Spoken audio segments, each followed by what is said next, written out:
escutar esses programas.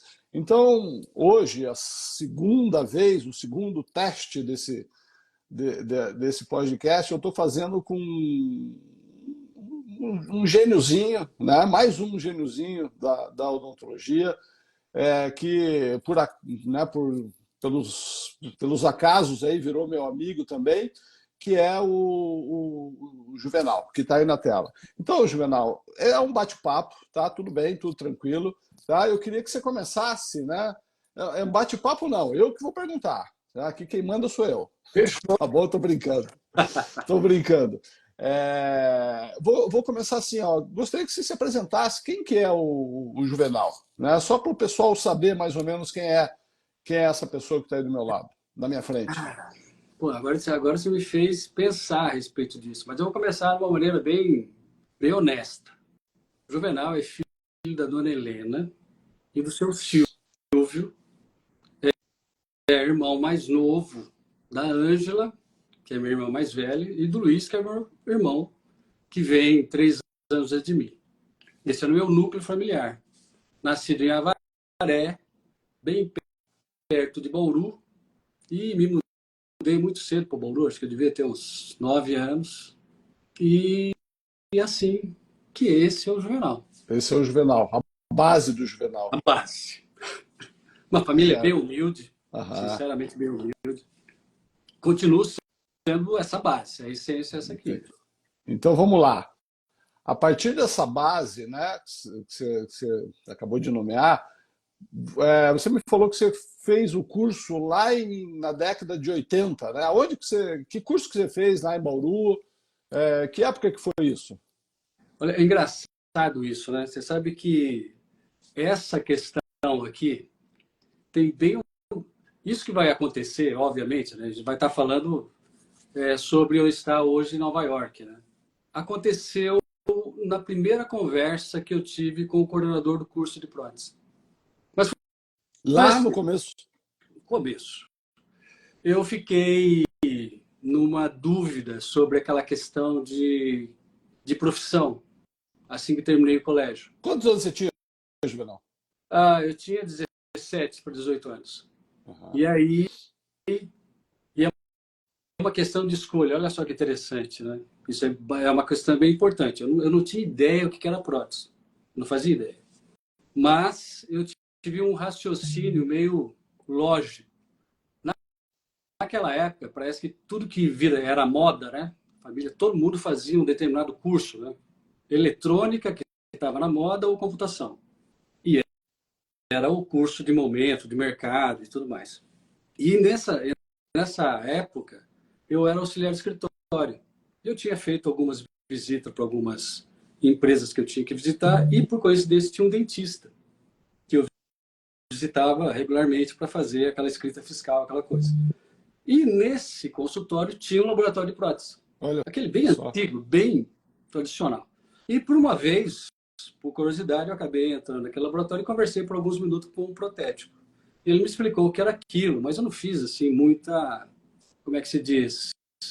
Aquilo não me chamou muita atenção. Achei interessante, mas algo muito fora de qualquer contexto.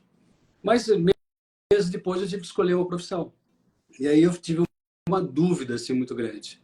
Família de primos, irmãos, colegas que estavam nessa mesma condição escolheram fazer eletrônica e computação.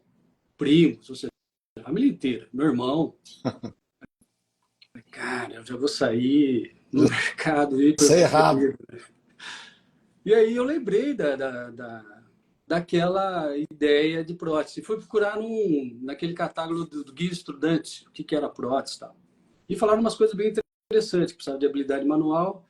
E eu era desenhista autodidata, né? Curtia muito fazer isso. Isso eu ia te perguntar. Você já tinha algum dom artístico antes disso, né? Sim, eu esculpia, eu desenhava, mas é uma questão autodidata. E até tem uma coisa bem interessante também para te contar logo na sequência a respeito de desenho, que me fizeram não desistir da prótese. Desenho não fez eu desistir da prótese. Desenho. Uhum. Aí eu achei interessante e fui até o colégio para saber o que era aquilo, entendeu? O que era prótese, prótese, tal, para saber se, pô, o investimento era alto, porque era um curso caro. Privado, né? E eu realmente tinha uma renda muito baixa, eu era praticamente um assalariado. E o curso praticamente era esse montante, né? Aí me orientaram a procurar o coordenador do curso. Esse cara foi fantástico, cara. Ele mudou todas as possibilidades da minha história como profissional. E eu lembro que eu procurei ele antes de fazer o curso, antes de fazer a matrícula. Ele me recebeu muito bem, Pedro Buzo chama ele. Ele era um protético, já bem sucedido, fez USP, se tornou dentista, então ele era misto, ele tinha um conhecimento muito Imagino. grande em todo o aspecto da prótese. E ele se tornou coordenador desse curso. E numa conversa com ele falou assim, olha, é um curso super, como é que se pode dizer, gratificante, porque você pode restaurar pessoas, etc. Fez toda aquela empolgação eu ouvindo. E, por outro lado, é um curso, é uma profissão que você tem acesso no mundo inteiro, com aquilo que você aprende aqui, os materiais de informação, é universal. Então, você tem uma profissão para o mundo todo. Que legal. Isso na década de 80. Eu falei, poxa, mas eu não tinha nem ideia Do que era. de que eu ia fazer curso ou não. Uhum. Que ideia? Matriculei no curso e começou. Eu não sei se você lembra do pessoal de Bauru, Wellington Bonachello, lembra dele? Claro. Isso era a segunda pergunta. Se essa proximidade com a USP de Bauru te ajudou muito, assim, nesse início. Tem altas histórias. A USP foi divisor de águas na minha carreira profissional de conhecimento para compartilhar com vocês. Dentista, vamos dizer assim. Aham. Mas, voltando na questão curso técnico, noturno. Cara, eu trabalhava como auxiliar de escritório. Primeiro professor da minha vida, anatomia, Elton Bonachello. Olha só, não sabia disso. Que legal. Foi meu professor também. E cursei anatomia com ele. E ele era pós-acadêmico, estava na USP e era professor do curso técnico. Pô, olha só o nível, né? Imagino. E ele é bastante exigente e tal. Segundo ano, o Wellington e mais uma turma boa. Gilmar Batista dava aula nesse curso. Cara, mas era prótese total, bicho. Passei o ano todo com prótese total, removível. Bom, eu cheguei numa conclusão no segundo semestre. Isso não é para mim. Não conseguia, Olha só. eu não conseguia montar dente. Eu montava os dentes, porque era um curso noturno, né, Roberto? Já chegava cansado, né? Chegava cansado. Então, aquela atmosfera de você ter o professor, te ensina a fazer uma montagem de dente. Tá, daí você tem toda aquela dificuldade de montar uma dentadura. Tá. Vem o monitor, ele olha, pô, você errou tudo. Você corrige. Vai, cara. Bom, chegou, eu já falei, cara, isso não é para mim. Então, eu vou fazer o seguinte. Como eu era desenhista, falei, assim que eu terminar o curso, eu tenho mais esse ano e o ano que vem, não vou desistir no meio. Eu já vou fazer o curso de desenho industrial e vou me matricular prestar vestibular para a Unesp. Certo. Tá bom. Já mentalizei isso. Terminei esse ano, segundo. Pô, por azar, perdi o emprego. Finalzinho do segundo ano. Comecei, então, o ano seguinte, já sem trabalho. Procurar emprego. Que era meu último ano, né? De prótese. E teria primeiras aulas coordenador, aula de fixa e tal. Mas, cara, não estava mais nem aí. O curso eu estava só cumprindo tabela do curso. Tinha que fazer. Como é que eu fiz para ganhar dinheiro? Como eu era desenhista e tinha algumas meninas, e é um curso caro, né? Então tinha... a porcentagem de meninas naquela época do meu curso devia ter umas 40 meninas para 10 caras. Olha só. E normalmente os alunos, eles eram os alunos que tinham um poder aquisitivo bem alto para poder fazer esse curso. O pobre era eu, e mais meia dúzia de cara lá. Então, o que eu ofereci para essas meninas? Eu falei, olha, você me dá uma foto sua e eu faço um autorretrato. Olha só, que legal. Pode ser cobra um salário mínimo. Cara, consegui 3 trabalhos ali na classe. Falei, então, já de cara. Certo. Vou para casa, vou lá, faço o desenho, chego aqui, entrego, recebo e estou fazendo o curso.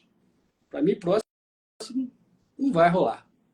Cara, o coordenador do curso, que era o Pedro, viu um daqueles trabalhos, daquele desenho. Falou, quem que está fazendo esse trabalho? Ah, é o fulano. Eu falei, cara, ele falou assim para mim, você não quer fazer o trabalho da minha esposa? Vai ter um aniversário de casamento e, pô, eu achei legal. Eu dou uma foto dela, você faz. Eu falei, pô, legal, mais um. Fui para casa, fiz o retrato, fiz o trabalho e eu levei no consultório dele. Passei a tarde assim, vendo o pessoal do laboratório, que ele tinha o consultório e o Ah, ele tinha um laboratório. laboratório Tinha dentro. uma equipe que trabalhava para ele. Inclusive o Gilmar trabalhou para ele. Gilmar Batista? É. E o cunhado de Gilmar trabalhava para esse cara, que era o ceramista-chefe. Pô, eu passei aquela tarde vendo aquela movimentação completamente diferente do meu dia a dia. Comecei a entrar dentro daquilo, achei interessante aquele processo, mas a minha perspectiva era ser desenhista. Não tinha nada a ver com aquilo. Estava investindo nessa carreira, né, de desenhista. Pô, à noite, teve a primeira aula de fixa, né? E o Pedro tinha um jeito bem interessante de dar aula, né? Como era um curso que ele desenvolveu, né? Meio autodidata e tal, ele levava todos os modelos do consultório, tá? Os modelos de fixa e tal, do consultório, como material didático. E aí chegava lá, ele fazia como se fosse, ele distribuía esses modelos aleatoriamente para os alunos, e o aluno tinha que resolver aquilo, esculpir um dente, e entregar para ele, durante aquela aula, né? Meio tudo aquilo que a gente tinha entendido de anatomia, ou seja, no nosso último ano, estamos já com o coordenador do curso tendo que fazer o trabalho sério. Enceramento. Enceramento de dente mesmo. E, pô, caiu para mim, cara, um canino inferior.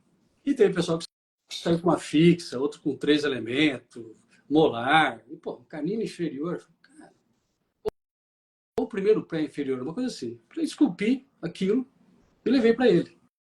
Mas rápido, né? Cara, para mim não era difícil aquilo, né? Você já tinha noção, né? E ele olhou e falou assim, cara, que decepção. Eu achei que você tinha uma habilidade e tal. Eu fiquei meio indignado, assim, né? Eu falei, voltei lá e peguei a minha dentadura, que foi da onde eu não tinha anatomia na cabeça. Então eu tinha o quê? Que copiar, né? Então pus a dentadura e copiei. Ele veio para ele e deu uma risada. Ele falou, cara, isso é um dente Dentron de 10, não sei nem quanto que era o dinheiro, né? Isso aí não é dente, cara, isso é um dente plástico. Tem que fazer um pré-molar, né? Eu falei, cara, eu copiei daqui. Agora, se você tivesse um dente, eu fazia um dente. Porque ele era um cara bem, assim, diferente, né? Forjado, assim. Ele falou, Ele tinha uma pasta 007, daquelas. Ele abriu, tirou um molar com raiz, cara. E jogou na minha bancada. Aí eu fui lá para a bancada e passei lá a noite toda, né? Teve lá, acho que o curso era das 7 às 11. Quando foi 11 horas, eu entreguei o dente dele e o meu, de cera. Ele pegou, olhou, guardou, pôs na pasta e foi embora. Dia seguinte, ela de novo. Ele me chamou, falou, olha, você está trabalhando? Eu falei, não, estou fazendo esses desenhos e tal. Você não quer fazer estágio? Cara, um detalhe. Olha só o detalhe. Para fazer estágio no laboratório dele, na época, o aluno pagava um salário mínimo. Ou 3. Para fazer estágio.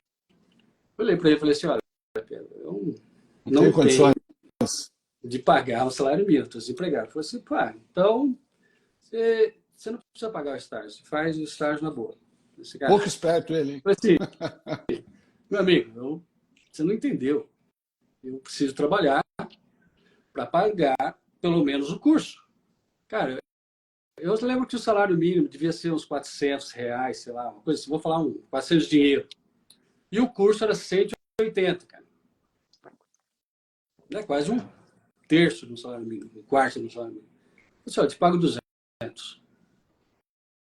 Cara, olha, foi embora. No dia seguinte estava lá. Ou seja, eu estava trocando 6 por meia dúzia, mas eu estava curtindo o que eu estava fazendo. E comecei a ver o pessoal fazer o quê? Naquela época era metalocerâmica, que tinha muito. Isso que eu ia te perguntar. Quando que a cerâmica entrou nesse teu começo aí? Logo de cara já teve cerâmica. Logo aí nessa fase do curso, no estágio. era o laboratório mais sofisticado, vamos dizer assim, da cidade, por Certo. contar com essa habilidade dele, que ele era dentista, foi protético, Claro. então ele montou uma estrutura muito bem diferenciada na Certo. época. E ali ele tinha equipe, que era o ceramista, o cara que fazia resina, outro que fazia removível, tudo dentro daquele complexo dele, além de ter o consultório dele. E ele não E ali, trabalhava com protético. E eu tive acesso a todas essas coisas logo de cara. E é interessante que eu comecei o quê? Fazendo a infraestrutura. E esculpindo o quê? As vinil, a RMF, que era a restauração metal claro, fundida, lembro. e ter que fazer todo aquele processo mais rudimentar. Só que eu peguei tão gosto de fazer escultura, que eu tinha habilidade para esculpir, então a minha infraestrutura saía com uma Perfeito. espessura Uhum. comum, e o selamento de bordo não tinha rebarba, tal, porque eu curtia ficar fazendo aquilo. Aquilo foi crescendo. Eu comecei a ganhar espaço dentro do laboratório. Lembrando que eu ganhava o quê? 200 para pagar de dinheiros. Uhum. Cara, isso começou a março. Quando foi abril, a coisa começou a apertar. Aí, maio, cara, teve uma virada. Recebi uma carta do Magazine Luiza, me aprovado como crediarista. Cara, salário 600 dinheiro. O que mais? Assistência médica, aquela coisa básica. Estabilidade da época. Cara, sexta-feira de manhã, eu tinha que me apresentar na segunda. Por quê? Porque quando eu tinha ficado desempregado no ano anterior e era da área de contábeis, eu mandei Jogou currículo para todo tudo mundo. quanto é lugar. Uhum. E aí, meses depois, sei lá, fui sorteado e pá. Cara, olha só que é a questão de tomada de decisões, né? Que é extremamente delicado, mas foi importante. Pedro Buzzo, meu chefe. Sentei com o cara, sexta-feira, falei, olha, eu vou precisar sair. Esse cara que me deu toda essa oportunidade, que inclusive remunerou um estagiário para poder fazer. Falei, cara, eu vou ter que sair. Falei, por quê? Porque eu vou receber, eu expliquei para ele a condição tal, e eu tô apertado, tá. Ele falou assim, olha, eu não vou aumentar o que eu me comprometi contigo. Mas eu posso te falar uma coisa e você pensa no final de semana.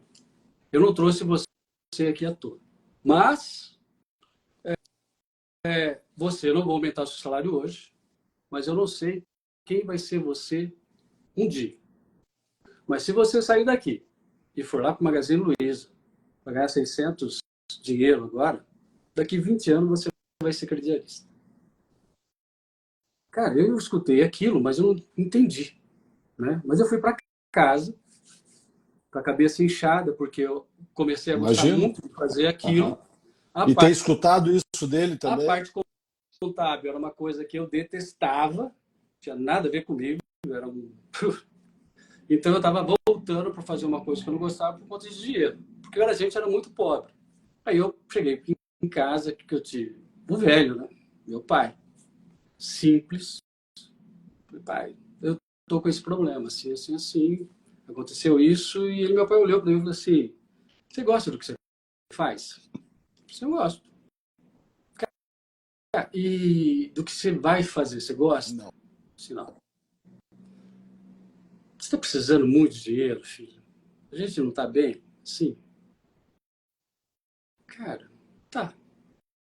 Então, continua, faz o que você gosta. Legal, cara. Aí esse era meu pai. Uhum. Aí segunda-feira, tá eu lá, trabalhando. Cara, passou mais uns meses. Eu lembro que isso foi em maio. Quando foi em outubro, eu recebi uma proposta de trabalho assim, na mesma área. O monitor do curso tinha um laboratório no fundo da casa dele, que ele também trabalhava em outro laboratório. Então ele tinha 3 empregos. Tinha o laboratório dele, que ele montou no fundo da casa dele, o laboratório para que ele trabalhava, e à noite ele era o monitor. E ele estava com dificuldade de fazer o laboratório da casa dele, prosperar. Então ele precisava de um funcionário. Então ele fez uma proposta para mim, eu te pago 400 dinheiro para você trabalhar comigo. Já era o dobro do que eu estava ganhando. E aí eu fui falar com o Pedro, de novo. Falei, olha, porque se o Pedro subisse o meu salário para 400 dinheiro, eu continuava lá. Só ali, aham. Cara, aí eu fui falar com o Pedro, porque ele falou, olha, eu não vou aumentar o seu salário. Porque é uma proposta nossa, você está crescendo como profissional, acho que não é hora.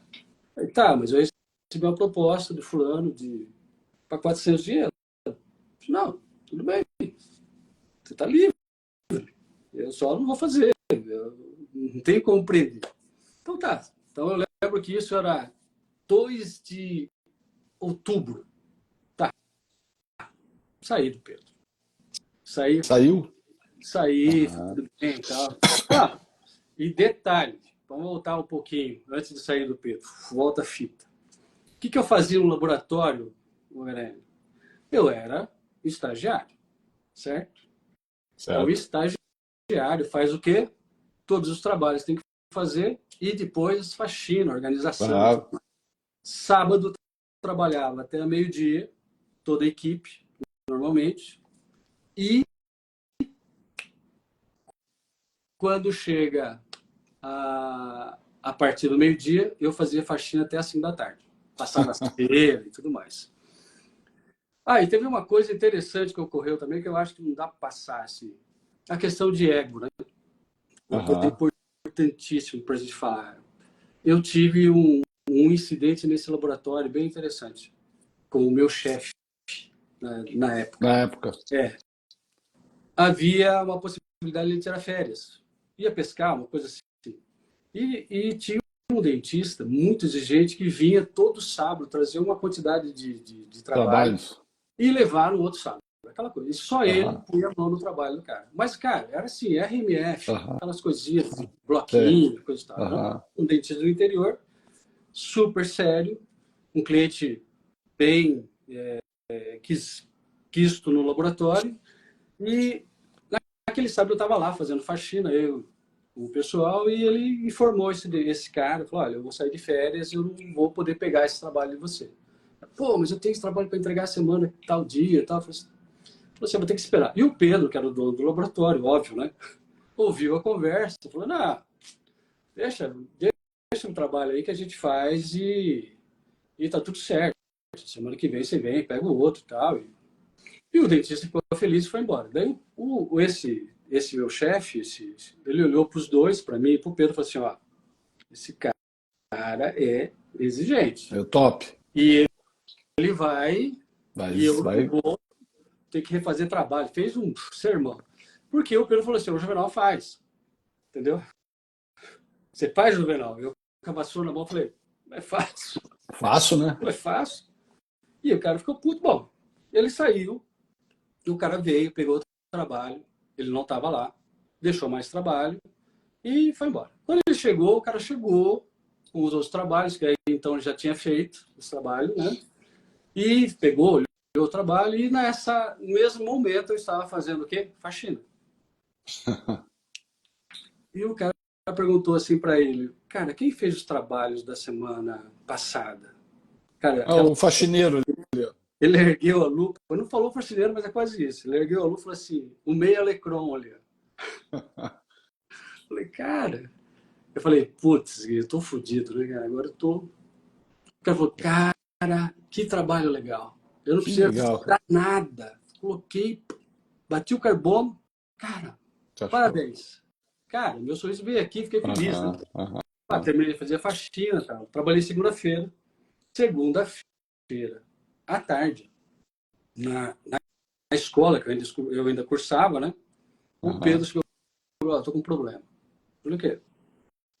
O Durval falou, ou você ou ele. Cara, começou.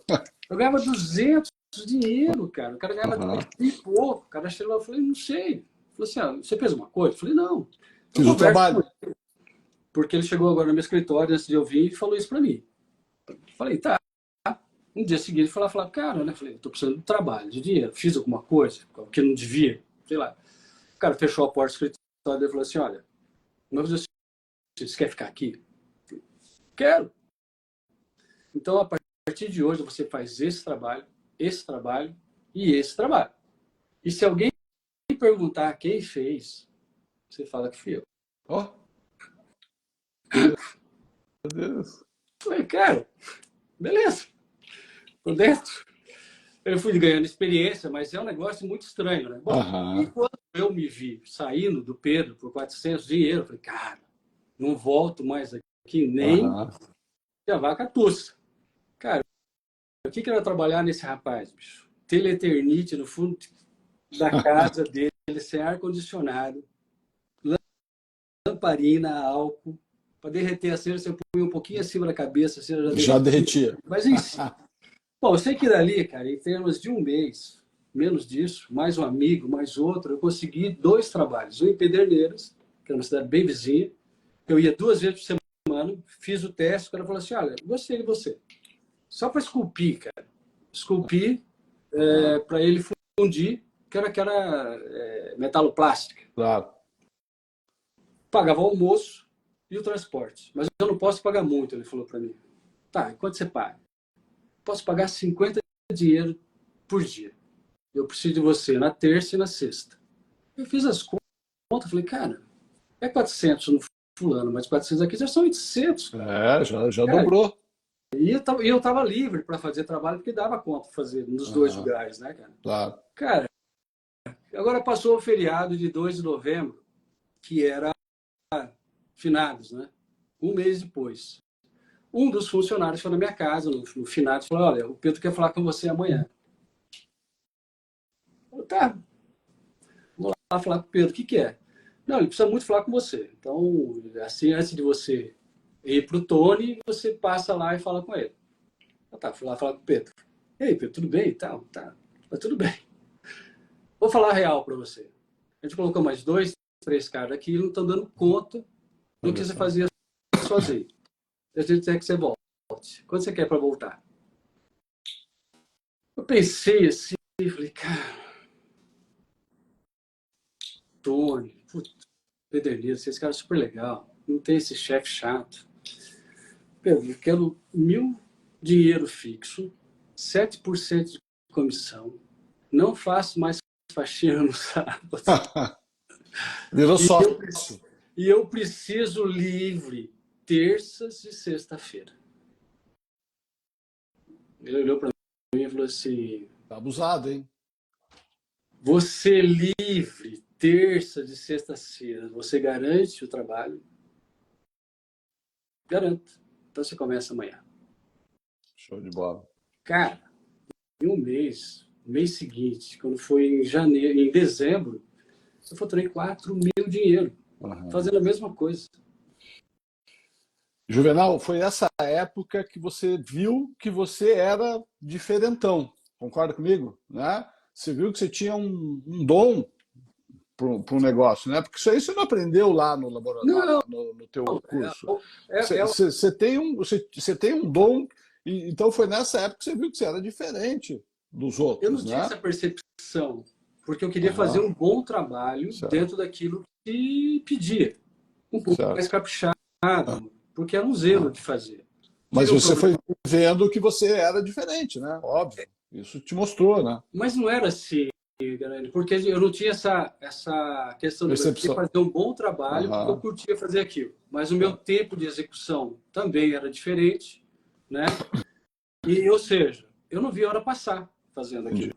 Então o dinheiro veio por consequência, e só veio ajudar. Mas não criou essa conexão do melhor, entendeu? Entendi. Não, mas não é nem nesse aspecto, assim, né? Ser requisitado. Ser requisitado. Então, olha só, nós temos 1 hora só para falar aqui, hein? Então, eu queria dar um salto agora dessa parte inicial tua. Quando que você se tornou... não vou nem falar onde é que você está ainda, por enquanto. Quando que você se tornou aquele técnico, vamos dizer assim, itinerante, né? Aquele técnico que pegava o seu forno, botava no carro e ia fazer o trabalho para os melhores dentistas do Brasil. mais ou menos em que época que foi isso? Porque foi um salto, que você ficou conhecido. 95. Quando? 95. Na verdade, assim, é uma história bem legal, porque depois que eu me formei e tal, eu consegui bastante, como a gente estava falando, eu comecei a ter bastante, eu passei a ser um bom profissional no mercado. Uma visibilidade. E acabei montando um laboratório junto com um amigo. Então, em 2 lá anos em Bauru. depois, lá em Bauru. E, na verdade, nem montamos o laboratório. A situação foi que ele sabia fazer plástico e eu sabia fazer metal. Bem, mas eu não aplicava cerâmica.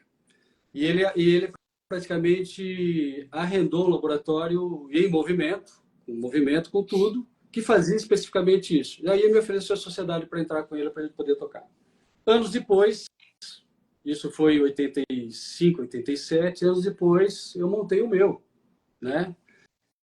E o meu foi bem por um tempo e eu tive uma quebradeira, ou seja, teve uma mudança de ciclo, que foi muito importante para mim. Antes de ser somente itinerante, Roberto, eu passei para esse estágio da USP. Como é que fala assim? O que a USP fez para mim? Quando eu montei o meu laboratório, eu tive alguns clientes que começaram a fazer especialização na USP. E coincidentemente, aonde estava arrendado esse laboratório, era de um dos professores da USP, que é o pai do Continho, que é o Paulo. Olha, cara, não sabia disso. Sim. Conte, meu amigo, não sabia, nunca me contou isso. Vou cobrar dele. Eu fui trabalhar no prédio, que era do pai do Continho, e ele tinha o consultório junto, mas a gente não tinha aquela relação, porque a gente arrendou esse laboratório. Mas a minha ida, e aí virou amigo tal, e facilitou bastante acessos assim, à entidade, né? Ele foi coordenador e tal. Mas o meu acesso principal mesmo foi com o Carlos Araújo, principal em termos de informação. E foi numa situação bem estranha, até contei numa outra live aqui. Um dos meus clientes passou na especialização e começou a fazer a especialização com o Carlos, como coordenador. E eu lembro que na época o Carlos tinha todo aquele protocolo de solda, enfim, era um protocolo didático. E esse meu cliente levou para eu fazer a infraestrutura e a cerâmica do caso clínico dele, porque ele não gostava do trabalho do técnico da faculdade. Certo. Então, ele resolveu pagar do bolso dele para ter um trabalho documentado, uma coisa assim. E ele levou, ia de molar inferior a um central e tinha ali 2 falhas, 2 ausências. E o molar estava inclinado. Então, a orientação é para fazer um encaixe, né? E depois uma solda naquela outra parte que emendava o resto da fixa. Mas esse meu amigo, ele moldava muito bem. Ele moldava com casquete, splintado, permelastic. Então, ou seja, se eu fizesse uma boa fundição e pudesse encaixar no modelo como a gente fazia, não precisaria ter o ponto de solda, entendeu? O ponto de solda seria uma situação acaso tivesse alguma situação que não batesse com aquele protocolo, nosso protocolo. E ele lembra quando ele chegou com esse modelo lá com o Carlos pegou o modelo e parou a clínica. Todo mundo foi ver. Parou a clínica por quê? Ele queria mostrar para o pessoal por que não fugir do protocolo. Que não ia adaptar aquele trabalho. Com grampo, rompe força e ir direto. Né? Bom, ele foi lá, levou o pessoal tudo por... E o cara ficou vermelho. Ele falou assim que ele lembrava. Ele falou assim, eu vou querer matar o Juvenal quando eu for pro laboratório. Porque todo mundo foi pro box dele. O Carlos sentou e começou a sondar, né? Sondar, e não teve nada de gap, não teve nada. Cachorro como uma luva. E aí ele quis saber quem eu era. E aí me deram o telefone e ele mesmo me ligou e falou assim, olha, que forno você usa? Eu falei, um Bravax. E o que mais? Que revestimento? Tal. E que temperatura? Começou a fazer perguntas por que eu conseguia fazer uma fundição em monobloco. Ele queria saber a informação. E eu fui para a faculdade para falar isso para ele me conhecer. E aí ele me ofereceu o quê? Quer fazer parte da turma? Equipe. da equipe, mas não da equipe, ou seja, eu ia ser um protético que faria Junto com os alunos. que faria todos os trabalhos que eu tivesse autonomia ou condições de fazer sem cobrar, né? Mas eu acompanharia todo o processo e teria também acesso às aulas teóricas caso eu tivesse tempo, no período de duas, daquela especialização inteira. Cara, então você imagina, né? Uma vez por mês, falar um ouvinte protético fazendo especialização. Aprendendo o outro lado da prótese. Como o cara que preparava toda a parte radicular, toda a parte óssea, tudo aquilo que você vai ter na especialização. Você começou a ter também. Eu estava tendo. E por coincidência, com 2 turmas consecutivas. Então você imagina, quando eu saí para campo, se você falasse qualquer nomenclatura. Você já sabia tudo. Eu já sabia. E como era a área de prótese, eu era um protético que tinha uma formação de protesista. E dentro do gengival, quando é que entrou? Foi logo depois disso, porque... Foi nessa época ou um pouquinho depois? Um pouquinho depois, que foi sem nenhuma pretensão. Em 95, um pouquinho antes de 95, eu ampliei meu laboratório, que eu já estava bem, né? Então tinha uma equipe legal e tinha ido pela primeira vez dar um curso fora para Portugal. Não eu dar o curso, mas eu fui ser auxiliar do dentista, eu fui o protético dele, então acompanhei tudo aquilo e comecei a... Aí eu falei assim, cara, a gente vive num país, num lugar muito provinciano. Se a gente levasse essa tecnologia para lá, que foi o que o Calgaro fez anos depois, você dá uma aquecida na melhoria do tipo de ferramenta que a gente trabalha. A gente tinha mesa, né? Mesa não tinha uma estrutura laboratorial com um aspecto estético e funcional, como tinha já na Europa, Estados Unidos. Entendi. E eu voltei com essa ideia. E eu tinha um investimento legal, eu tinha um patrimônio, um capital legal para manter o meu laboratório em funcionamento. A minha equipe e tal. Não me faltava nada, estava indo prosperando. Eu tinha um carro, um Ômega, assim, um carro que na época era um carro legal. Ou seja, do zero eu já estava numa situação financeira legal. E aí, quando eu voltei para a Europa, eu falei, cara, eu vou trazer um pouco daquela tecnologia. Fiz alguns contatos externos, já para fazer a importação de alguns produtos, mas eu precisava de um prédio, não onde eu estava. Aí achei um prédio que era uma antiga loja da M-Office, um design, e comprei o ponto por $8.000, tem 800 metros quadrados, que dava para fazer centro de treinamento, dava para fazer a parte de produção e tal. Sozinho. Fui lá, peguei um dinheiro emprestado e estou tocando o negócio. Nosso faturamento na época era mais ou menos em torno de 25 a 30 mil dinheiros. Tá? Eu gastava 8. Mas tinha um dia de 30. Então você tinha sempre caixa. Cara, lembra da época 95, o RV? Como não tinha capital, eu estava precisando de dinheiro de banco, eu estava naquela estimativa de rotatividade do dinheiro, bastou trocar a moeda. Ou seja, eu não tinha mais trabalho. Eu tinha uma dívida que era de 8, passou uma dívida fixa de 20, né? Mas eu ganhava 30, então, vou pagar a dívida daqui a pouco e as coisas... Lá na frente, Cara, deu revés. Né? Eu não faturava 3 mil, dos 3 mil eu recebia 1.500. E tinha que uma dívida de pagar. Meu Deus. Deu 3 meses, Quebrou. virou tal, aí não teve o que fazer. E aí você virou itinerante. Então, mas aí, nesse momento, lembra que teve o primeiro episódio que eu tinha desistido da prótese, lá do segundo, terceiro ano? Sei. Nesse momento foi que eu desisti da prótese, de novo. Indenizei todos os funcionários, vendi o que eu podia, mudei de casa, vendi carro e falei, cara, vou entrar no curso de paisagista. E me matriculei no curso de paisagista. Vou ser paisagista, não quero mais saber de prótese. Foi um negócio para mim bastante difícil, emocionalmente falando, né? Imagina. Você vai doar 10 anos de profissão, você vai a pico. Pum. Emocionalmente eu fiquei muito abatido. E realmente eu não queria mais fazer prótese, não queria nem olhar, ninguém sorrindo para mim que tinha vontade de dar um soco. Aí, nesse processo todo de fazer metal, e eu trabalhava com o pessoal de fora, Santa Catarina, Bahia, tal. O metal do pessoal da Bahia, teve técnico que pegou e aplicou cerâmica. O pessoal de São Paulo também, enfim. Eu fiz consegui fazer a primeira parte antes de fechar o laboratório, mas a parte de aplicação de cerâmica ficaria por cargo de outro técnico, porque eu não era mais técnico. E teve o Rogério Henke, de Joinville, baita parceiro, que era meu cliente. E ele falou, cara, eu estou com um problema muito sério, ninguém quer aplicar cerâmica nesse metal.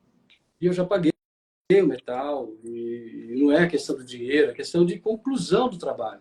Certo. E eu te mando o trabalho aí e você faz. Eu falei, cara, eu não quero o trabalho aqui, entendeu? Para depois mandar e vem, tira cor, prova. Eu já tinha uma experiência clínica de trabalhar com o pessoal de São Paulo, né? Eu falei, cara, eu vou fazer o seguinte, onde é que é Joinville? Nessa época, a cidade máxima que eu tinha ido era São Paulo. Sei. Só. Então, quando falaram, onde é Joinville, que eu vou fazer aí 800 quilômetros, que dá aí 8, 9 horas de carro, eu falei, cara, pode ser uma coisa interessante. Naquela época não tinha GPS, era só guia 4 rodas. Eu já tinha um Monza. Falei, pô, acho que vou pegar uma estrada. Eu preciso que você... Olha, vamos fazer o seguinte, a proposta é, junta todos esses... Quantos pacientes são? 6 pacientes. A quantos elementos? Tanto. Junta todos? Junta todos na semana. Eu me programo e vou ir.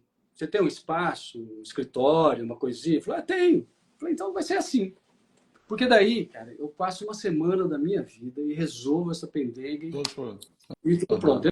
Ele achou legal, pagou o combustível. E foi assim que começou.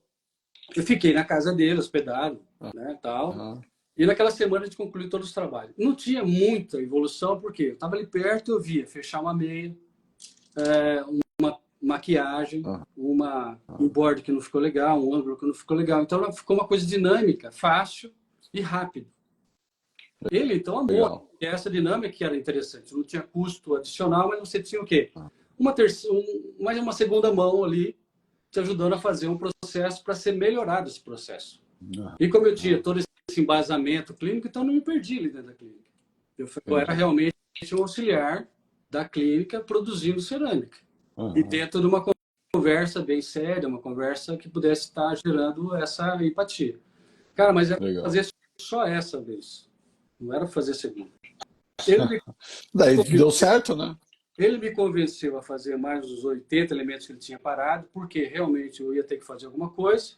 Foi legal trabalhar dessa forma, foi muito diferente. Pagamento à vista.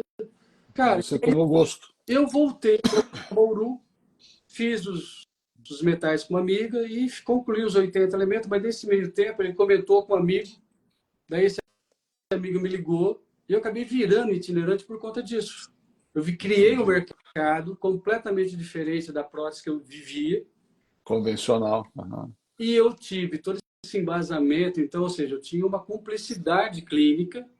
E você, como você foi meu cliente, você vira amigo, né? Pois é. Uma conversa legal para agregar situações, né? Eu até ia falar nisso, Juvenal. Quando eu te conheci, assim, mais como amigo, né? Porque eu já conhecia a lenda Juvenal, né? Eu me lembro que eu fui num congresso em São Paulo e conversando com você ali, eu falei de um caso que a gente tinha lá na ABO, né? Uma história de uma menininha que mandou uma carta para o Papai Noel que era para arrumar a boca da mãe, e etc. E a gente estava fazendo aquele caso, etc. E até hoje eu me lembro disso. Você chegou para, você já era o famosão, né? Você já era o top. Você chegou para mim e falou assim: eu vou fazer esse caso. Eu falei: ô Juvenal, seu maluco, é da BO, a gente não tem condições de pagar nem o teu transporte. Ele falou assim: mas quem disse que eu vou cobrar? Entendeu? Isso aí me marcou, porque daí eu conheci também um outro Juvenal. Você foi lá para Floripa, você fez o caso maravilhoso da mulher, né? Depois publicamos um livro, inclusive. E você fez isso de graça para a gente, cara. Então ali, e você fez isso na frente dos nossos alunos. Então até eu me arrepio quando eu conto essa história, porque aquilo ali fala, cara, esse cara realmente é diferenciado, né? Esse cara não vê só a prótese, o dinheiro e tal, ele viu o problema da pessoa, ele quis ajudar. E até hoje a mulher fala de você. Nós, todos os alunos daquela época, falamos de você dessa época. Então foi marcante para mim Olha aquele só, acontecimento. olha a diferença de uma coisa importante que você falou agora. Se eu tivesse recebido dinheiro, cara, desse caso, vamos dizer, o dobro do que eu cobrava na época, eu não ia nem saber o que eu fiz com o dinheiro. Ele já tinha volatizado, tinha transformado em alguma coisa que nem me faz uso mais. Cara, mas essa conexão. Isso é diferenciado. Isso é diferente. Isso é. Isso é que vale, né, também. Isso é o que é. Entendeu? Não é outro. É isso. É isso que eu estava fazendo aquele dia. Entendeu? Legal. É isso. E Juvenal, e daquilo lá, vamos lá, porque eu tenho aí mais uns. Cara, o tempo voa, né? O papo voa aqui. Olha, se você quiser, como é uma live, a gente pode fazer isso fracionado, se você me aguentar. Não, é que, por exemplo, pro podcast eu preciso desse tempo, entendeu? Eu preciso desse limite. Mas eu com certeza vamos fazer um segundo episódio. Eu queria só pular, então, dessa fase que você está aí. É o técnico número 1 brasileiro, que, né, livre, congressos, eventos em Joinville. Eu lembro do teu congresso em Joinville, clínica em Joinville, que não vai dar nem para falar do teu laboratório de Joinville. O que você está fazendo em Nova York, meu amigo? Como é que você foi parar em Nova York? Tenta aí dar uma resumida para mim. Eu fechei a conta no Brasil em 2020. Fechei. Fechei a minha história no Brasil. Mas já com esse convite. Eu tinha vontade já de morar fora, mas não tinha muito esse investimento, sabe? Aí eu me tornei em 2016 Oral Design, que é um grupo internacional. E eles me convidaram para dar uma palestra em Hollywood no ano seguinte, 2017. Eu vim e recebi muitos convites para migrar para os Estados Unidos, para aprender inglês, principalmente, para continuar trabalhando e divulgando. E eu não tinha um patrocínio. Mas aí, por conta do grupo, começou a surgir convites. E logo em seguida eu acabei me casando e, coincidentemente, a Camila também tinha essa ideia de morar fora. Essa ideia. E a gente começou o processo de extinguir, ou seja, fechar o ciclo Brasil. E montar outro. E quer encerrar mesmo. Só quem sabe, quem sai de um país, que sabe. Eu não deixar nada. Assim, eu vim com 2 malas. Uma roupa e uma mala de equipamento e material. Sério mesmo. Porque 50 e poucos anos, 56 anos, eu quis, cara, começar de novo. E foi porque você quer algo diferente do que fazer a rotina no Brasil. O tipo de trabalho que eu estava desenvolvendo no Brasil, que eu amava fazer, ele cobra muito da pessoa humana, do avatar aqui, entendeu? Porque você tem que se locomover, você tem que voltar, você tem que ir, é presencial. Claro. Tudo bem que você tem uma agenda que longínqua, você espera 2, 3 meses. Estou ali trabalhando. Mas é uma rotina desgastante para o ser humano. O profissional é neutro, mas quando você pensa em o que eu quero para mim, como gente, como ser, não é o que eu estou fazendo como profissional, mas como pessoa. O que é felicidade para mim? O que é paz para mim? O que eu preciso? É 4K? É um instituto? É isso que eu preciso? Não, eu preciso de experiência. Experiências que sejam boas e desafiantes. Então, os Estados Unidos foi essa primeira... Eu não vou perder quem eu sou. Claro, o que você faz... Né? Aquilo que... Mas eu não sei o que ter alguém que mora fora. Em 2020 eu vim e é um choque de realidade. Já foi para Nova York? Você já chegou em Nova York? Eu fiz um pré-teste em Denver em 2019. Fiquei 5 meses com um colega Oral Design e aí eu tive as propostas. Aí voltei para o Brasil no finalzinho de 2019. Fui para a Itália, fiz a minha cidadania italiana e vim para cá com uma proposta para a Flórida. Eu tinha uma proposta para Nova York e no momento que eu estava na Itália, essa proposta migrou para Miami ou para a Flórida, que dobraram o preço do que eu estaria recebendo em Nova York. E o que mais? a condição da Flórida é mais barato se morar na Flórida, a temperatura. Eu não gostava de Nova York. Não é que eu não gostava, eu tinha uma sensação que Nova York era um São Paulo. Aquela bagunça, aquela tal, aquela coisa. E eu tinha, pô, eu quero ir para um lugar tranquilo. Uma cidade do interior, pequenininha, sabe? Aquela coisa bem small. Essa é a minha concepção de morar nos Estados Unidos. E tem muito disso aqui, aquelas casas tipo country. Mas eu fui para Flórida. Cara, o primeiro choque de realidade é você deixar de ser você. Quando você cai aqui, Isso é mais uma. você deixa de ter o status que você tem no seu país. Claro, claro. Porque a maioria das situações aqui é business e comercial. Não adianta, não é uma dente gengival bem elaborada, tal. Sei. Ah, não, aqui é business, aqui é outro ritmo. Aham. Aqui era uma outra concepção, principalmente aonde eu fui convidado aí, que eu também não tinha uma ideia da clínica. Sabia que a clínica era grande, o salário era legal, mas o tipo de trabalho foi um choque de realidade. Ou seja, tudo que você faz, você faz? Eu faço isso. O cara olha e fala assim, cara, que bacana, né? Tá, mas falando sério, o que você faz pra cá? Eu falei, sei. O que você quer que eu faça? É porque isso aí é um trabalho que a gente não vende. Não vende. Já é a visão americana, né? Cara, tá, e como é que é? Não, você faz veneers. Veneers? Não, muito. Pouco. Ah, porque a gente faz muito veneers, tal. Não, tudo bem, eu posso fazer platina folha, porque tem os troquel, o que eu faço, o gesso, eu faço o modelo Geller, isso aí não é difícil, daí eu platino, eu vi uma vez fazer e eu consigo fazer as platina folha. Então tá, vamos fazer platina folha. Tá, cara, tirei a cor da moça, dente bem elaborado. Tá. Pô, ficou parecendo um dente. Dia seguinte, a coordenadora da clínica veio falar com o dono da clínica, que me contratou, falou, tem uma coisa errada com o técnico. Ele fez dente. E a moça queria uma prótese, ela queria um trabalho, assim, branquinho, todo. Queria um Mentex.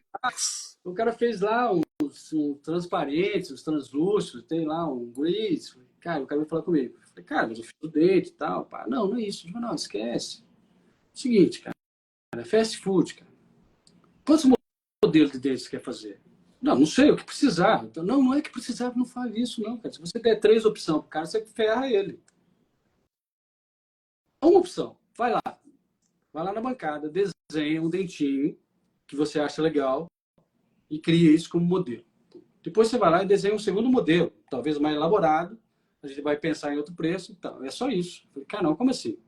Cara, são 2 modelos, tipo o número 1, McDonald's, porque o cara vem aqui, porque se você der isso para ele vai achar que tá errado. Cara, foi um choque de realidade, eu não sabia fazer aquilo. Eu falei, cara, Entendi. não sei. Você veio do auge da arte, Falei, né, eu não sei. do Brasil e chegou. Sou oral design, eu não sei fazer esse dele. Tá, aí nesse meio tempo, nessa confusão, nessa coisa, eu recebi uma proposta daqui de Nova York.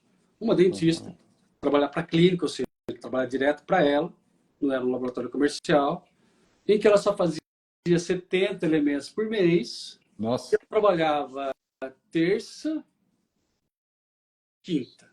Terça, quarta e sexta. Só. O jornal, se cair, pessoal, se cair, eu abro outra, tá? Só pra gente ficar tranquilo. Tá chegando Bom, uma hora. Vai lá. e aí, aqui em Nova York, cara, foi uma choque de sobrevivência. Ela só tinha uma sala e um forno e um motor.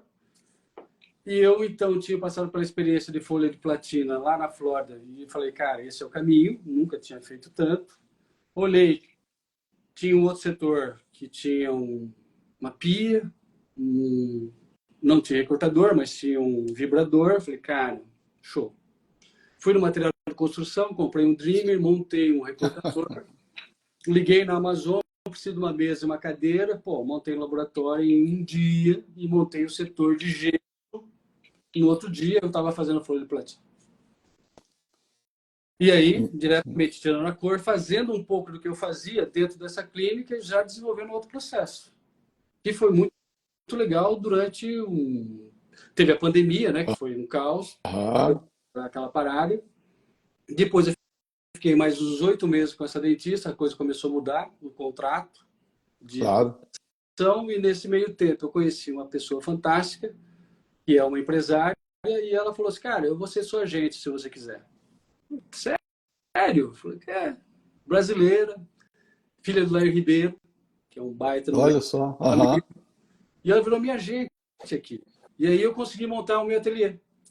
Montei o meu ateliê e comecei a ter a clientela. E o APA foi meu cliente. Sim. Porque ele precisou de uma dente gengival. E aí o Murilo estava lá como CEO. Aí, como eu estou em Nova York, eu fui lá e fiz um caso para ele. Já e aí na clínica dele. Na clínica dele. Uhum. Aí tinha mais um caso em Los Angeles. Daí eu fui como terceirizado com eles para Los Angeles. E aí ele fez uma proposta, ou seja, ele acabou comprando a minha empresa. Comprou o passe. Porque o meu faturamento sozinho na minha empresa, na época a gente discutiu, cara, tô aqui e estou bem. Então, você vem por esse preço, aí eu fui. E hoje eu estou lá no mapa, entendeu? Estou lá aprendendo a fazer vinil e desenvolvendo um outro processo, mas estando ali à disposição também para casos de implante, casos diferentes. E aprendendo inglês. E você fica... Todos os trabalhos são aí em Nova York ou você viaja nas outras clínicas dele também? Eu fiz... A gente fez isso há 2 anos atrás só, porque agora as equipes estão bem, como é que se diz, consolidadas nos setores. Mas ainda alguns viajam, entendeu? Eu viajo pouco. Agora, semana passada, ele abriu em Miami, então foi parte da equipe para lá, parte da equipe treinada para lá, então lá está funcionando autonomamente. Aqui funciona autonomamente, Los Angeles autonomamente e Dubai autonomamente. O Dubai é dele também agora. Eu vi. Ou seja, mudou um pouquinho, né, João? De Bauru para Nova York foi uma grande mudança, né? Você sabe que é uma mudança territorial nova, muito legal, eu curto. Eu mudei para Manhattan, né? Quando eu vim para cá, trabalhar para essa dentista, e acabei me apaixonando por Nova York. Porque é um estilo de vida muito simplificado dentro de tudo que você possa imaginar de qualidade de vida. O ano passado eu fiquei 5 meses sem andar com o meu carro. 5 meses. Isso que eu ia perguntar, né? Às vezes nem precisa de carro. Aqui em Manhattan, não, você viaja. Quando você vai para o interior e tal, você pode alugar carro. Mas eu tenho um carro e, cara, 5 meses sem andar com o carro. Mas tudo bem.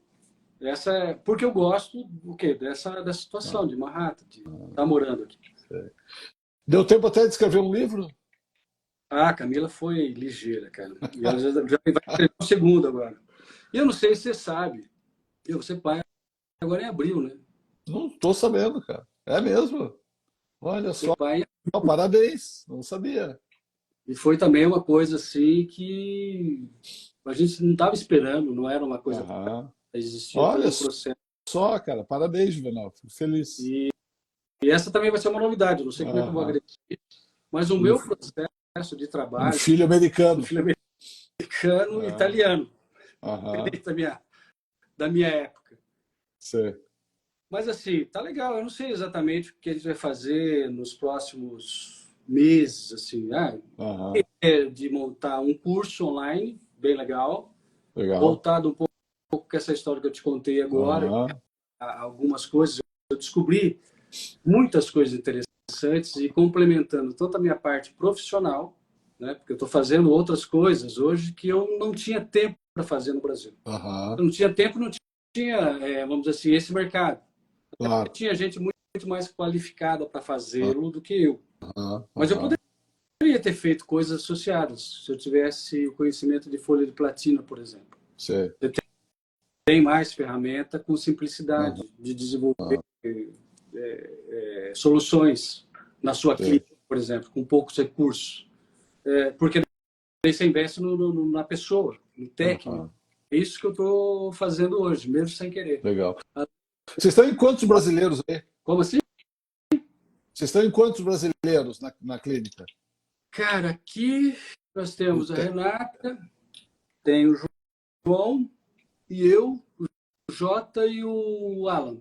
Sim. Somos essa da equipe que tem aqui. Da equipe tinha um Murilo, local. tinha o Murilo e tinha também o Sandro, mas eles migraram agora para Miami. Legal. Brasileirada tá mandando BV aí, então. E tem também, em Los Angeles, tem o Malise, né? Que é o chefe lá do laboratório de Los Angeles. A Thaís acabou de perguntar, o Darlos, que acabou de E o chegar Darlos aí também. está em Miami. Tem mais o Darlos, mas ele está em Miami, estava aqui também. Miami. E Juvenal, ou seja, eu lembro também, se cair a live, eu vou abrir outra, tá, gente? Eu me lembro uma vez que eu te fiz uma pergunta, uns anos atrás, se o digital ia fazer o que você faz, né? Na época, as suas loucuras da dentro do Genival, e você me falou, você até me assustou com a resposta, falou que achava que sim.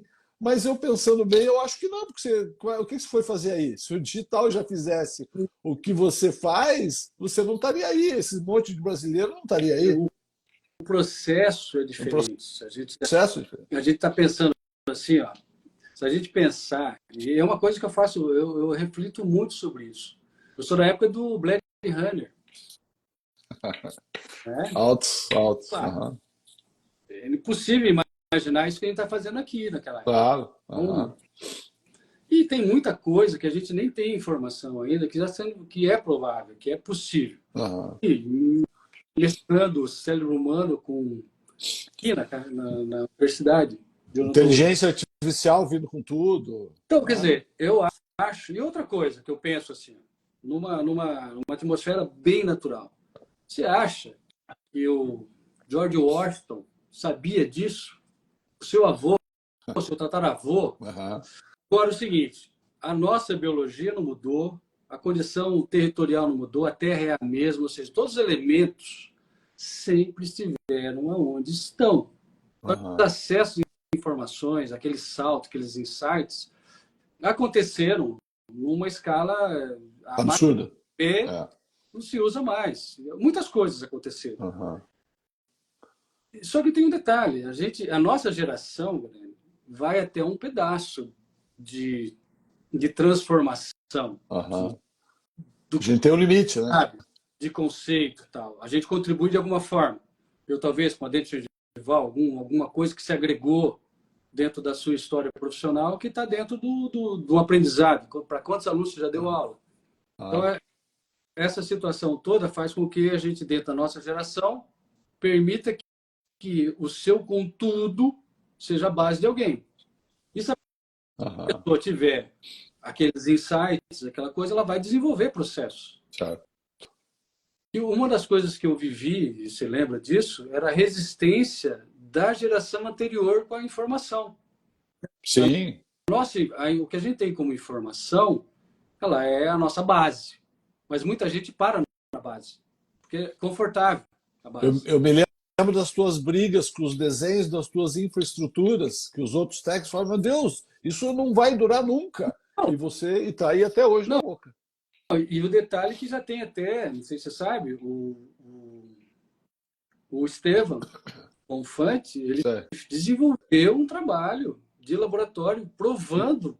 Não conheço. Depois você me manda esse trabalho. Vou te mandar. Me lembro. E esse trabalho foi divulgado aqui, cara, em revista internacional. O Estevam voa, né? Tudo que ele publica é top. Bom, pra você ter uma ideia, ele pôs todo aquele tipo de trabalho, que é aquelas mesas clínicas, em teste, fadiga, e quebrou o parafuso do implante. E cisalhou a cerâmica, mas fazendo uma força que seria descomunal. No momento que ele teve lá, vamos dizer assim, as primeiras indicação de fratura, mas seria assim, um ser humano não aguentava um terço daquilo que ele colocou. Então, essa é mais uma das coisas que a gente, por empirismo, eu acreditava muito no empirismo, porque a gente começou. Mas o que facilitou também? Na época que a gente começou, não tinha nada muito fundamentado sobre implante, né? Não tinha. Como foi o começo da implantação, não tinha, né? Exatamente. Então, não tinha ferramentas, não tinha, sei lá, os materiais mais adequados. Se eu usava... Não tinha estudo. Não tinha estudo. Eu cheguei a fundir os anéis de ouro com níquel monocromo, ou seja, fazia o encerramento com anel de ouro, incluía e metia Fundir. em cima. Podendo os anel de ouro, né? E era caro demais aquilo. Então, não tinha ciência ainda para elaborar 2 tipos de implante só. Era para ser funcional, não era para ser estético. Então, essa geração nossa, ela teve que inventar solução. Né? Teve que E essa forçar a ciência a estudar também, né? É o que o Estevão está fazendo, né? Exatamente. E a gente percebeu que a negativa da ciência para aquele tipo de trabalho que a gente estava fazendo, ela estava limitada à doença periodontal, a uma geração anterior de doença. A periimplantite poderia ser uma possível doença, mas estava existindo, né? E aí, o mundo, sei lá, essa situação de mucosa, que também foi por acaso, sempre vai fazendo o quê? Algo que vai contrapor o que está como ciência exata. A ciência é sempre mutável, né? A ciência amanhã já é outra e a gente que corra atrás, né? A gente que corra atrás. Você tem carro com câmbio automático, né? Eu tive já com câmbio automático, carburador, né? Daqui a pouco vai ter um drone levando a gente para lugar. Tá? Já tem, né? Já tem, né? Já tem. Mas você fala assim, prótese vai ser funcional? Cara, eu não faço ideia. Não sei. Ninguém sabe, né? De qual geração nós estamos falando e qual vai ser a mutação que esses somos vai estar passando. Então, quando é que você vem para o Brasil, meu amigo? Ainda não sei. Não tem vindo muito, não, né? Eu tive agora, final do ano, eu tive duas. Eu tive agora no meeting em outubro. Em dezembro, em novembro eu voltei. O Darius entrou aí, tá? Pelo menos eu vi ele agora. Tá mandando um coraçãozinho. Ela passou parte da gestação aí no Brasil, né? Legal. Foi pro meeting e ficou até final de janeiro. E chegou agora. Eu fui no meeting, depois eu fui em novembro, e depois eu passei final de ano aí também. E agora ela veio, então agora eu tenho que ir. Até preciso ir. Tem umas coisas para acertar. Então, mas não tem uma data assim. Mas você me falou, né, que você não pode mais trabalhar aqui, né, pelo teu contrato. Você pode vir passear, mas trabalhar, aplicar, né? Não, mesmo... Então aquela nossa paciente, vou ter que mandar ela aí para Nova York. Tem que mandar para o ato. Vou mandar aí para Nova York. Quando foi a nossa sede de conta, eu tinha uma empresa, entendeu? Eu tinha uma empresa funcionando com clientes aqui. Então eu poderia, vamos dizer assim, vou trabalhar no app, eu mantenho a minha empresa funcionando. Uma das cláusulas contratual foi que o que ele gosta, cara? Ele gosta de ter realmente a equipe trabalhando para ele. Claro, tá certo. Ele investe no time, mas o time é dele. Ele tem uma personal para ele, né? Sabe disso? Tá certo. Ele tem uma personal só para ele. Imagino. Ela fica aqui, ela é francesa, mas ela fica aqui só para ele. De manhã tá lá todo dia. Agora ela foi para Los Angeles, que eles viajaram hoje para Los Angeles. Acompanha. O app é diferente. Imagino. Não posso falar nada. Meu amigo, eu vou ter que dar uma encerrada, porque o Instagram está me avisando aqui. Mas olha só, quanto papo dá para a gente trocar ainda? Vai ocorrer, vamos combinar outras, né? Ficamos aqui, passou de 1 hora e olha que eu nem vi passar o tempo. Cara, se deixar, né? falando. Se deixar, né? Se deixar. E olha que tem muita coisa para falar. Eu tinha anotado aqui um monte de coisinha que eu ia pegar no teu pé, mas nem deu tempo. Então nós temos que marcar outras aí para eu pegar no teu pé. Faz uma enquete. Certo. Se o pessoal quiser, você chama de novo. Senão Não, cara, eu nem estou em Floripa, eu estou em Criciúma hoje, amanhã eu dou aula. Eu ainda tenho que mexer algumas coisinhas aqui. Mas com certeza o pessoal vai querer, entendeu? Mas hoje eu que estou com um problema aqui, que eu tenho que terminar Meu querido, meus arquivos aqui. Fiquei muito feliz em poder fazer parte. Todos, você sabe, pode contar comigo para todas as situações. Que bom, isso é uma honra, hein? Cara, fiquei lisonjeado do convite e agradeço as pessoas que ficaram e os comentários e o carinho. E se houver realmente uma segunda oportunidade, eu vou fazer diferente. Eu vou deixar que você comande. Não. Um abraço mas o objetivo desse podcast, Juvenal, é exatamente esse. É deixar o convidado falar. Eu não estou aqui para falar do ângulo, do preparo. Pode até ser que faça parte, mas eu quero aqui mostrar, às vezes, essa juventude, essa gurizada, não sabe quem é um Juvenal, entendeu? Não sabe da onde que você... Ou quem sabe você lá de Nova York não sabe de onde você veio. Então, o podcast é exatamente para isso que você fez, entendeu? Essa tua fala. Não sei se você lembra, mas foi você que fez a minha conta do Facebook, cara. Sério, cara? Sim, eu era do Orkut, coisa já meio ultrapassada, e você falou assim, cara... Eu já jovenzinho, né? Ó, precisa ter um negócio novo aí. Que legal. Cara, você tem que abrir uma conta, pôr os seus trabalhos no Facebook e tal. Eu falei, cara, será, galera? Eu sou digital zero, né, cara? Vou botar isso no meu currículo aqui, já estou botando aqui no currículo. Foi você. O sua abriu o meu Facebook e aí criou uma coisa bem bacana. Foi bacana. Juvenal, muito obrigado. Tá? Fiquei muito feliz com as novidades, com a novidade principalmente. Fiquei até emocionado, não sabia, né? Que nessa tua nova empreitada aí com esse filho americano que te leve ainda para melhores lugares, né? Você é um cara que está sempre evoluindo, né? É um absurdo. Quando eu penso que você chegou no auge, você dá um outro salto. Então, você é um exemplo acho que para todo mundo, para técnico, para nós dentistas, um exemplo de vida, da onde que você saiu, né? Por isso que eu coloquei o título de Bauru para Nova York. Sabe Deus aonde que você vai parar, né? Mas muito obrigado, no final foi uma honra conversar com você. Obrigado, Gariani. Obrigado, pessoal, que está todo mundo aí. Vou tentar, né? Eu estou falando, vou tentar colocar essa nosso papo lá no Spotify para vocês escutarem isso aí, malhando, né? Lavando louça, etc. Tá bom? Abraço. Obrigado, meu amigo. Tudo de bom. Valeu. Valeu.